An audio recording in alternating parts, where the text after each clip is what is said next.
Want to buy V-Bucks or the Battle Pass but don't know how to add a payment method? Here's a quick guide to get you set up fast. Step 1. Open Fortnite and go to the V-Bucks tab from the main menu. Pick any V-Bucks amount, it doesn't matter which.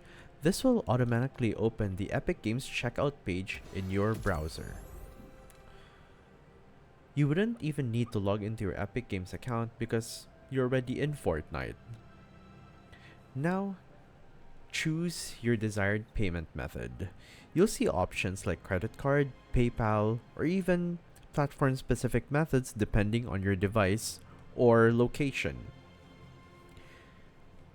Now select one, enter your payment details, and save them. Once saved, your method will be ready for future purchases. And that's it. You're now ready to buy V-Bucks, skins, or the Battle Pass whenever you want. If this helped, drop a like or follow for more quick Fortnite tips. Catch you in the next one.